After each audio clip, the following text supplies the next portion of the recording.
Hello? I'm Sayla, the producer and editor. Before the episode begins, I want to give a quick disclaimer. Morrowind is a very adult game despite its teen rating.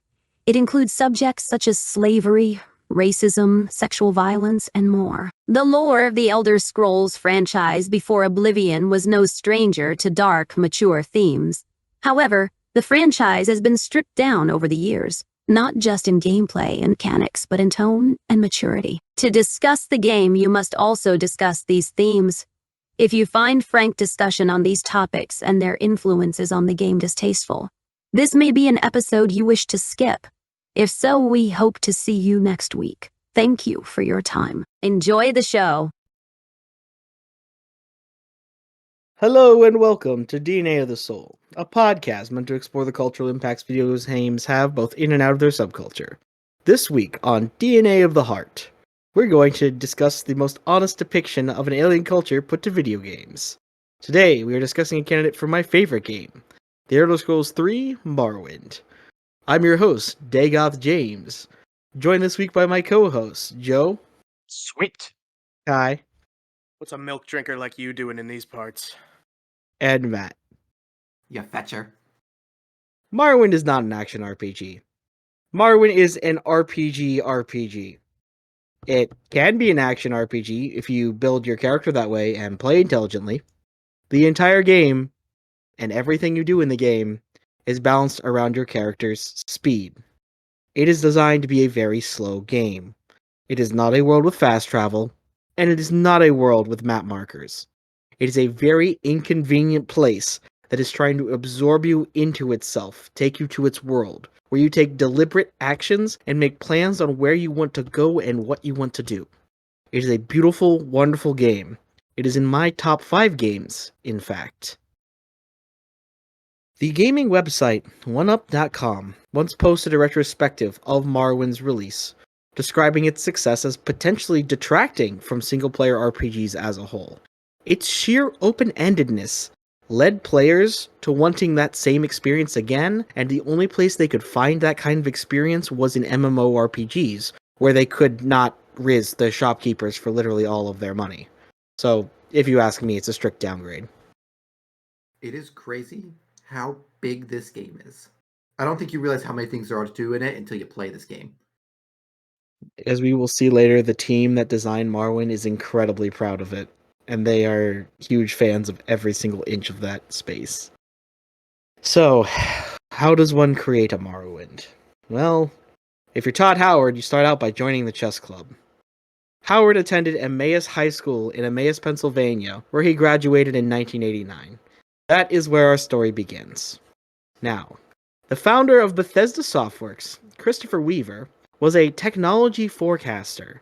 Eventually, Weaver became the chief engineer for the United States House Energy Subcommittee on Communications and Technology. This man was well connected, to say the least, and he was very involved in business. And that's when he met Ed Fletcher, the man who liked the video games, the man who pulled him into that whole space. Together they made the game Gridiron, a football game, out of Weaver's house in Bethesda, Maryland. They literally started the business in Weaver's garage, essentially. Garage projects, go! Bethesda was originally going to be named Softwork, but unfortunately for the world, that was already taken. Wow, just imagine Softwork being like the name of... That's crazy. But you don't understand, somebody already owned the name Softwork. That's why he couldn't have it. Christopher Weaver contacted the owner of the name Softwork, and he basically got permission from them to call himself Bethesda Softworks without the E. That's interesting. It is. Next up on our timeline, they sold Gridiron to EA. I could go into why that was a bad idea, but let's just say that Madden got a lot better after they sold them Gridiron, and they were not super happy about that, and they sued them for quite a lot of money. But more importantly, in 1994, The Elder Scrolls was born, with The Elder Scrolls Arena. At least I do not recommend our audience attempts to play Arena. If it is of interest to the audience to look for old RPGs, Daggerfall is interesting. It has a lot of interesting writing and ideas. Arena, less so. It's also free on GOG. And Daggerfall sold great. Redguard and Battlespire, which were made on the same engine, did not sell great. They considered filing for bankruptcy. Enter Michael Kirkbride and project leader Todd Howard. Michael Kirkbride, in particular, was strongly influenced by the Dune book series. He's quoted saying the theme is the David Lynch Dune thing, which is, I believe, called The Voice in the series. The world of Tecumseh has also been cited as an inspiration. Kirkbride quoting that its concentration on non-white cultures puts most post-Dunsany fantasists to shame and their airport-safe anglotropes. They would create the greatest video game ever made. This began by creating the Elder Scrolls Construction Set, an entirely separate piece of software that would be made available to the wider public to expand Morrowind infinitely. But again, they still didn't have a game yet. They just had a game engine that you could use to build a game with. There was a spectacle lead up to the game's release. They announced that it would be bringing the game to Xbox, which was an extremely different experience. And they attended E3 2001. Does anyone else know what else happened at E3 2001? No, actually. I know what it is. Guys, take your guess. I want to hear it. They announced the Xbox. And it was the first one that Sony did not attend because they had just died. That's impressive. They're like, hey, here's the Xbox. Also, here's Morrowind. Fun fact, it was also presented by Dwayne "The Rock" Johnson. The Xbox was? Yes, he was there on stage with Bill Gates when they unveiled That's hilarious. it. And That's it was so funny. freaking hilarious. You cannot escape The Rock in modern culture, I swear. Well, fortunately for the masses, they got Morrowind on the Xbox. And all I can say is, I have played Morrowind on the Xbox. You were talking about comfy games last episode, Joe. Morrowind on the Xbox is a comfy experience. I have my doubts, but sure. My last run, I played a priest. Unironic priest who just walked from one end of the continent to the other, giving alms and healing the sick. Because Morrowind's a game that lets you do that for hours upon hours of content. Morrowind is D&D, but where the computer actually does the thinking and someone built the world, and it works. So, before I give a synopsis of the plot, or attempt to, I will note that Michael Kirkbride officially denies using any psychoactive materials to assist him in writing the 36 Sermons of Vivek. However, he does claim to have used bourbon, smokes, and solitude to get the job done. Ordinarily, we would attempt to summarize the plot of the game we cover during this segment. This time, we're doing none of that. Instead, we are going to try to sell Morrowind to you, the viewer, as well as each of its individual DLCs. And by we, he means him. Yes, by we, I mean me. First and foremost, Morrowind requires you to prove that you are a messianic figure reborn. You will become immortal during your playthrough. The game intends for you, as part of its main quest, to gain the maximum strength value allowed by the game itself, without cheating. You are doing this so that you can defeat Dagothr, a godlike being who has stolen a godmaker device from the tribunal of godlike beings. This same tribunal of godlike beings betrayed your previous incarnation, thrusting a spear through his chest, and exiled everyone who knew this to live in mud huts. You can visit those mud huts and make friends with those people. There are 3 factions which permit no overlap within Morrowind, and each of those factions will support you constructing a unique fortress on a unique plot of land in a single-player RPG. You can get a for-real Khajiit girlfriend who invites you to move in with her after you tell her old lover that he's no good for her anymore, because he's addicted to skooma. I didn't know about this. This concerns me. What's the problem with skooma? There's this thing called crack cocaine. What's the problem? The problem is I don't have enough of it. It's only I a need problem when some- Michael Kirkbride runs out. I need some moon sugar. Joe, would you like to explain the next one? Yeah, buddy, you can kiss a man on the cheek if you think you're hot enough to clear the main quest. Or you can just pay him off, which is boring, but... Crashius Curio is a treasure, and we stan him. He is the single most lawful good character in all of Morrowind. Would you sell our viewers on each individual faction in Morrowind? Sure, the Mages Guild is fun, because you get to kill the current Archmage for being an incompetent, nepo baby fuckwit. The Thieves Guild, you get to stick it to a whole group of slaver racists, and then you get the opportunity to team up with a guildmaster to become the Morrowind's Robin Hood, which is awesome. You've got the Fighters Guild. You team up with a former guild leader to stick it to a current guild leader and root out the corruption in their guild. Getting rid of corruption, thumbs up. We've got the Imperial Legion. Todd Howard is personally credited for finishing this quest line, which I don't understand what that means. He wrote it and designed it. It is a Todd Howard certified questline. That's hilarious. I love that. You have the Temple. Have you ever wanted to renew your pacts with Mehrunes Dagon, Molag Bal, and Malakath. All of whom are very evil people. Like horrible, horrible people. And as part of the Temple questline, you get to renew your pacts with them. Fun. Okay, let's go to the next one. The Imperial Cult. Actually, okay, not everyone's a winner, but they give you some cool legendary weapons. like the Skull Crusher and the Boots of the Apostle.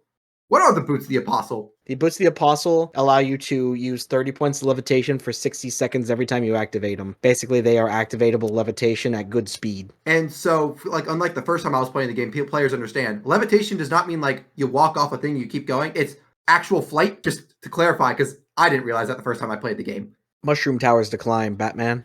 All right, the next guild is the Morag Tong. Why wouldn't you want to be a part of the legally sanctioned Assassin's Guild? Fun times! You've got the locals, where you can be adopted in the native tribe, no matter what your race you are. You have the Twin Lamps.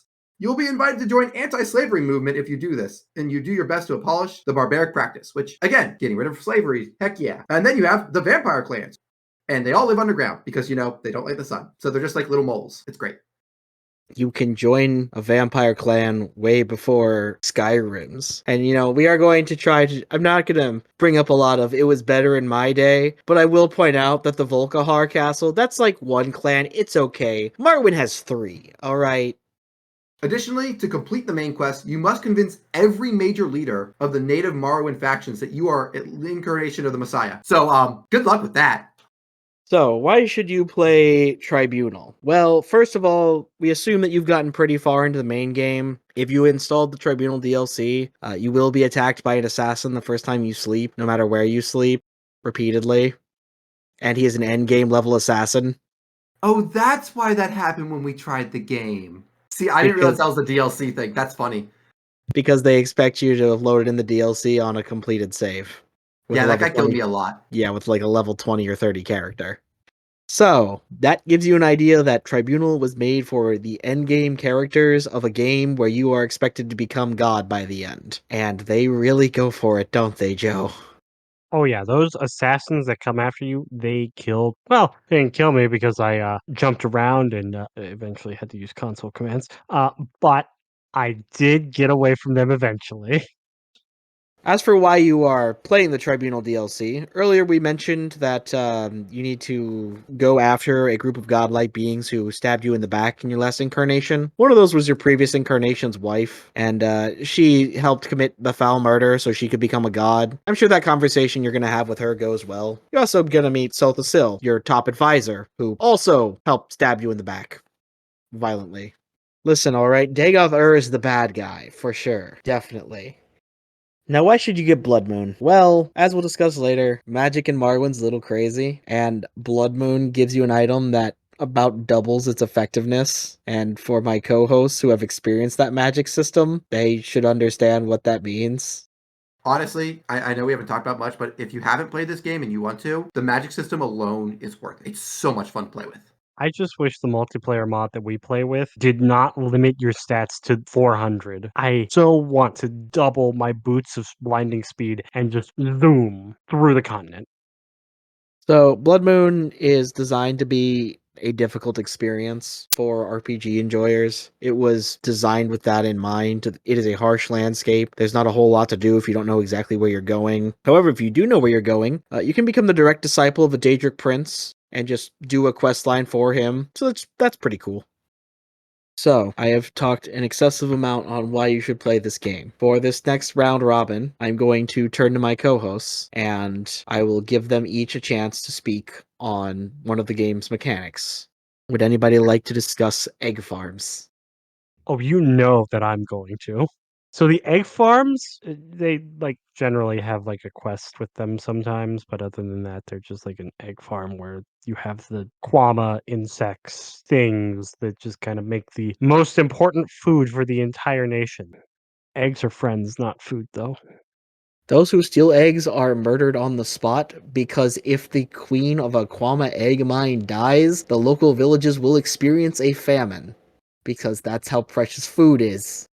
However, there's probably not going to be some kind of legendary wizard in there, because it's just an egg farm. That's where they get their food.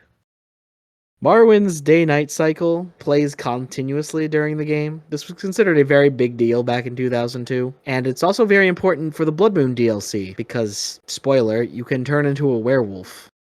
I was about to say, I wonder why, when it's called Blood Moon. And along with that, there are also real-time weather effects. So if it is raining or snowing in a certain area, it will continue to do so for a period of time. And if you leave that area, the weather will stop, which again, very big deal for 2002 when this game released. Who wants to discuss the combat? I'll take the reins on this one. So I'm a bit biased, as my friends know. I am not a fan of the RNG nature of its combat, but it does well for what it's trying to emulate. Combat is simply an event that happens in Morrowind, just like how you can travel to Vivek, you can fight a mudcrab, unless you're using magic. Magic is the best thing in this game. It is so cool.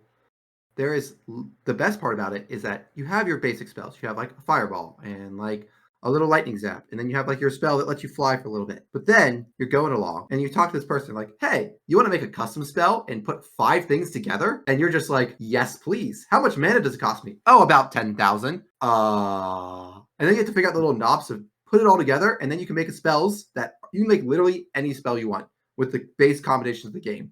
And let me tell you, it is so much fun to just sit there and just go, I'm going to take this damage to 10, this one to 15, then I'm going to make them paralyze themselves. And it's just a puzzle to go, how much magic can I make? I love it. It's awesome. The answer is a very great deal of it, because Morrowind's system, if you know what you're doing, allows you to apply effects to yourself that increase the effects you can apply to yourself. Alchemy is broken in this game. Yes. It's You can working. chain itself. It is entirely working as intended. If you choose to Yes. exploit it, then that is what you have chosen to do. Listen, Oblivion and Skyrim removed the best part of playing an Elder Scrolls game. The DLC of Oblivion does allow you to combine magic. Very good. I will note that, personally, my favorite thing about the magic system in Morrowind is that the devs knew exactly how broken it was. If you choose to join the magic faction of the 3 exclusive ones, they will give you a pair of gloves partway through. Those gloves can cast a spell like 30 times that would normally cost you like 2100 magicka to do on your own, because it summons 3 fully leveled Atronachs every time you hit the button. It's so cool. We stand Master Aryan in this house. He is amazing. And a war veteran. The rest of the Telvanni are kind of human garbage, though, so do not feel bad if you kill them inside of their wizard towers for being insane psychopaths. In fact, it's quite encouraged if you choose to play Telvanni that you kill the other wizard leaders in their towers, because they're psychopaths. That brings us to the journal. Does anyone want to share feelings on using Morrowind's journal to complete quests? So, as somebody who also played a bit of classic World of Warcraft, having to actually go into your inventory, well, I guess it's a menu, to read a in-game book, quote unquote, that is your character writing down everything that they have heard that they have to do. And it is something that, honestly, it's rough to get used to, but once you get into it, it's actually a bit more of a rewarding experience than just having a quest marker point, go here, kill this. A great comparison is like the puzzles in La Mulana. If anyone's heard of that game, it's a small indie computer game, but like very much the puzzles where just you have to write things down and remember things. It's not just going to go, hey, here's the answer. You have to go, oh, my book's going to tell me what I've known, and I'm going to go and find it myself. And I absolutely love that it makes you feel so much smarter when you do a quest, because you're like, oh, I didn't get told where to go. I figured it out myself, and that's wonderful. It is a bit to get used to, but it is very rewarding. My personal favorite 2 things about the journal system, for all its flaws and for how much more convenient it is to have a quest marker, is that take the city of Vivek. It's gigantic. It's utterly huge. However, if you spend enough time there, you start understanding who likes to go where and is expected to be at what. The entire city has a kind of logic to it. Every one of the giant fortresses there follows certain rules. They all are built the same way. They all have parallels inside and outside of themselves that you can follow. So, once you start to understand the layout, you start to understand where can I find more information on how to find somebody or something. You start talking to the NPCs. You start accepting that the world you're in is a living world where individuals care about what other individuals are doing. And in that way, it immerses you a lot more than most RPGs do. I don't know if that's something we've lost over time, but it is something that you can find in Morrowind, and it's probably the best feature about its journaling system. So, quite early on in your journey, you will encounter a fan favorite character. Although I don't remember his name. Sir Linway, Sir Wanye, something like that. Well, his name is irrelevant because when you meet him, he's about 1,000 feet in the air, and the only thing you hear is him screaming and then him splattering on the ground. And when you search his inventory, you find these scrolls of Icarian Flight, which you can tell by the name what they do, and also what you just witnessed. This is incredibly symbolic of Morrowind's brand of humor, and the entire game is like this. Every inch of it is like that. There's an entire cave system named after the evolutions of Bellsprout. James, weeping bells are real things.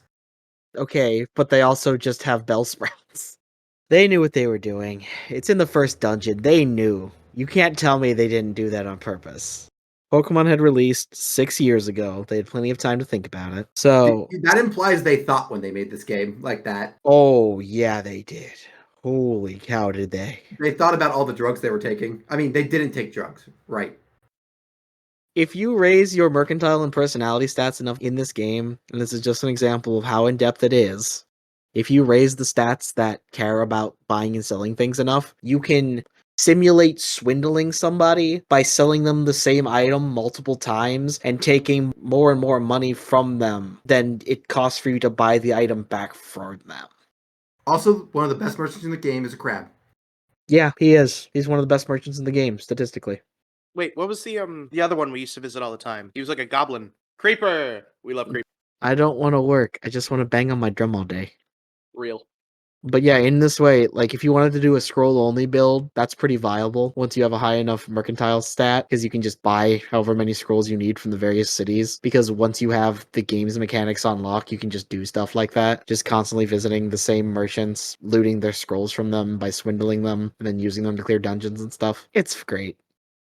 Who wants to talk about levitation? Me, because the first time I played this game, I was like, levitation. Yeah, that's like you walk across a pit and you go straight forward, like in D&D, because this game is very D&D oriented. No, levitation is straight up flying, and it's one of the most useful things in this game because there is a lot of verticality, and some places kind of require you to have a levitation effect to get through them. They expect you to just have that so you can get around. Also, fall damage is real, and you will die without it. The mage towers straight up require you to have levitate because they don't have time for people who aren't magically inclined. There are a lot of dungeons in Morrowind where the final room has a hidden item you can only find by levitating. That's why they have a detect enchantment spell in the game, so that you can find in the dungeons where they hid loot up on ridges and are expecting you to fly up to find them. You can steal things from people and it's good. Don't steal things in real life. So in Morrowind, there's no magical overseer mechanic that says you have to go to the Thieves Guild, like there are in Oblivion and Skyrim. In Morrowind, if you steal something from somebody, the pawn shop down the street has no earthly idea it belongs to them. There's no signature written on the bottom of it. You can just sell it to them. You can go to another town if you're feeling really unsafe. But in Morrowind, if you can pick it up and shove it in your pockets, it's yours forever, pretty much. I'm not gonna lie, I did always find that weird about like Skyrim where you have to like go down and be like, I picked up this pot. It definitely doesn't have anything that makes it look like this person's pot, but I have to sell it directly to you. You have to sell to Darji, okay? My man Darji, he will hook you up. And he's so friendly, too. Are you looking for a fence? Darji, it's 3 a.m. The guards are looking right at us. I love Darji. He's great. I'm gonna list off various things that you can see and do in Morrowind, because this is what playing the game is like. You just find stuff and have to deal with the fact that it exists in the world, and everybody in the world is aware of that thing and also has to live with it.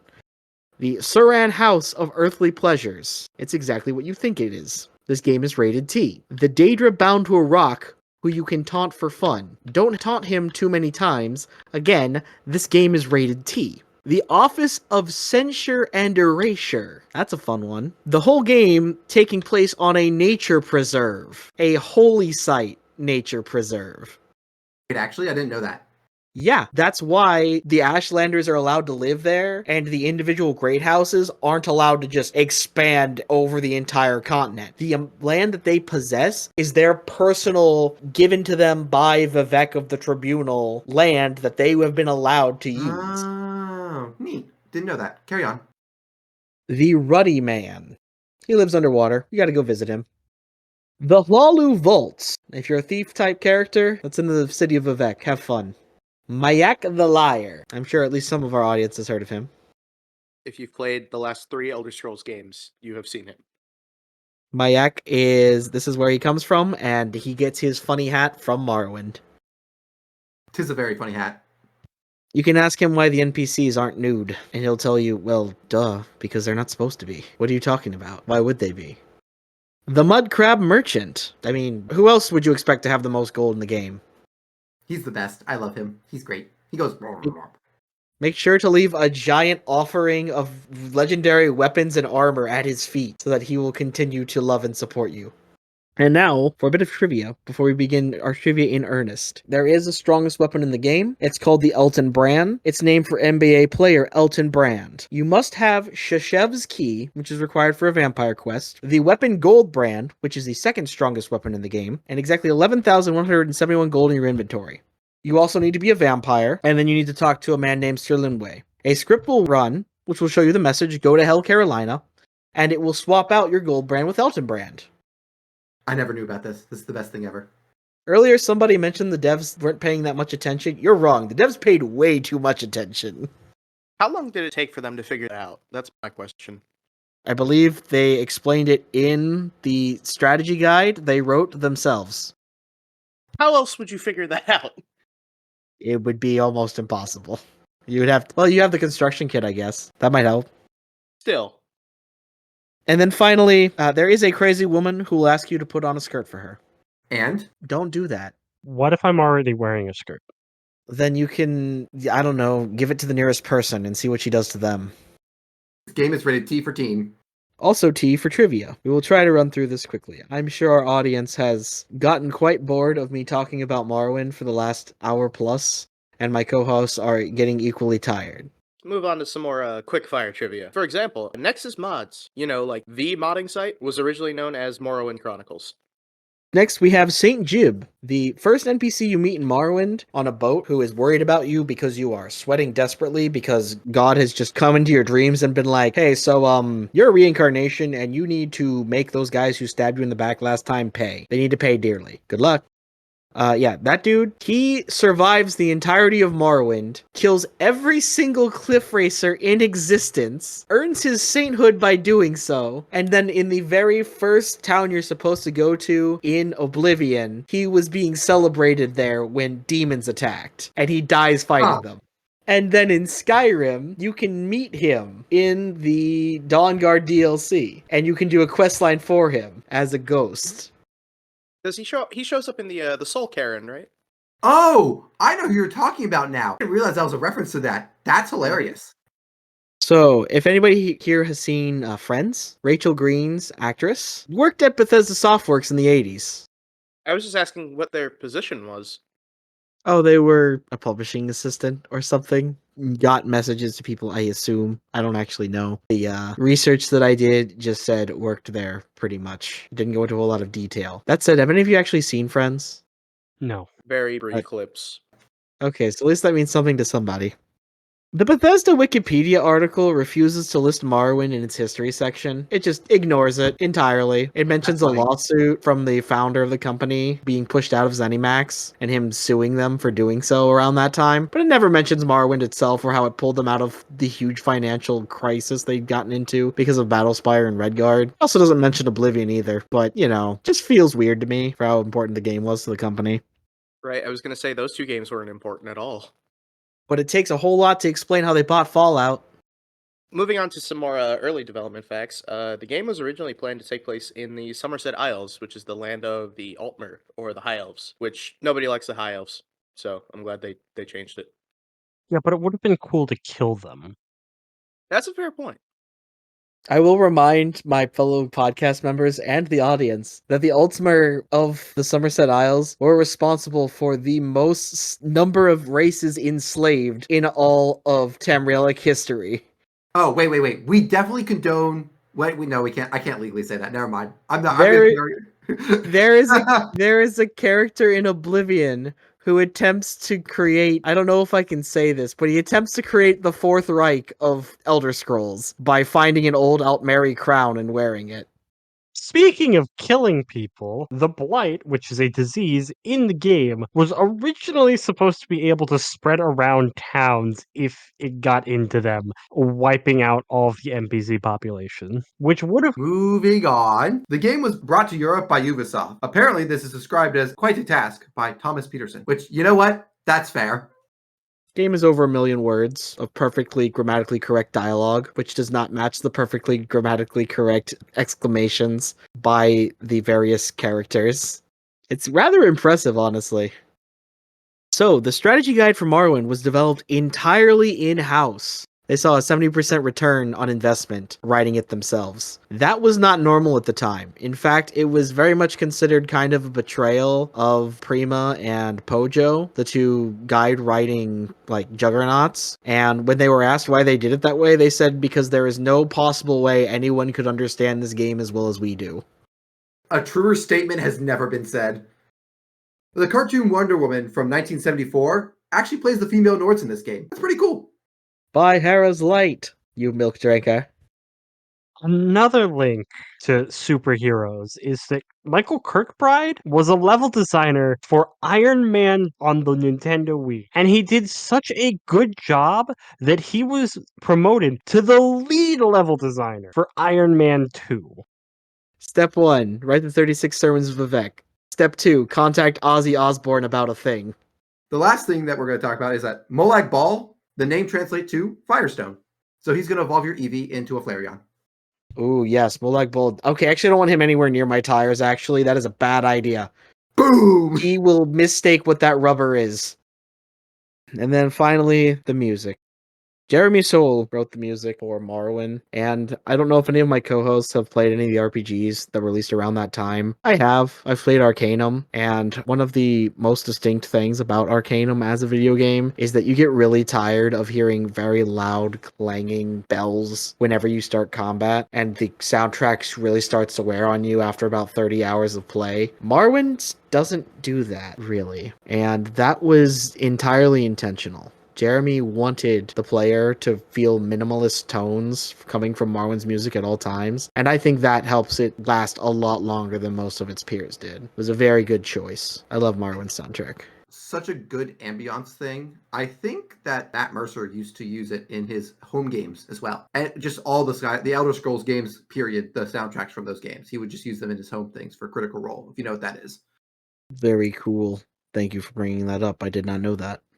Why is this a DNA of the Heart episode? Myself and our producer, Sayla over there, had a pitched conversation on whether Morrowind is viable as a DNA of the Soul candidate. On the original Xbox, it was in the top 10 sold games on that console for over a year and a half. The only game that beat it during that time for being on that list for that long was Halo Combat Evolved, the game made to sell Xboxes.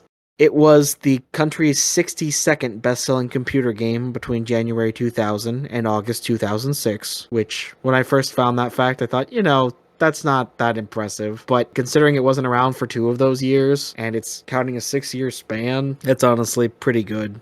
In the end, we decided, though, that Morrowind would not be able to get enough points. Oblivion and Skyrim both hold respectable positions within general culture, but Morrowind, much like Katamari, is slotted almost entirely inside of its subculture. While it may have influenced scriptwriters' regeneration, given us a faux Bible, and Dagoth Ur himself, these individual pieces will be unlikely to score at above 1,000 points. And because of that, this episode is dedicated to Morrowind from a fan perspective, instead of an objective one. It is kind of sad that it's such an amazing game, but really it didn't get popular outside of people knowing about it until Oblivion and then definitely Skyrim. There were 2 Game Awards that it lost to Neverwinter Nights for Best RPG of the Year in 2002. I can tell you which one aged better. I've played Neverwinter Nights. I played it as a kid. I got very confused and died a lot, and then I stopped playing because I was getting killed by sheep. That's reasonable. And now we have some bonus stars, or this would be where I would put them, if we had any. Creative contributions. So, Morrowind's architecture is actually pretty unique to the game itself, and the mushroom towers in particular, I know for a fact I've seen in other video games and other settings in general. So, there's definitely some creative influence there, coming from the 3D modeling. And then there's also Dagoth Ur's voice, which has made kind of a name for itself within meme circles. My co-hosts, have any of you seen Dagoth around or heard him talking to you? Yes, I can't remember. I know I've heard his voice multiple voices. He's in a good amount of things. Does in my dreams count or just in my YouTube recommended? You do not want to hear Dagoth in your dreams. That is a bad sign. He was in my closet earlier. Unintended enjoyment. The mods for Morrowind are absolutely insane. So we would have given it this star, despite the fact that it has such a huge modding scene, because they've modded the game in ways they were not supposed to mod it.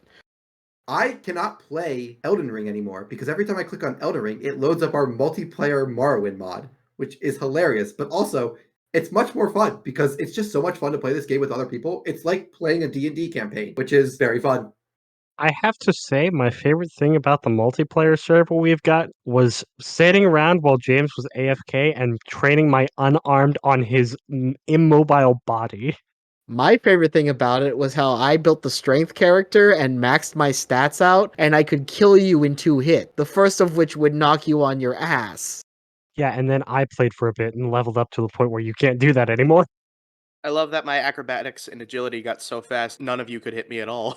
I loved creating a spell that was just literally a nuke of the screen. I have not cast that spell. I made it and then never cast it because I knew it would kill us all, and I didn't want to do that.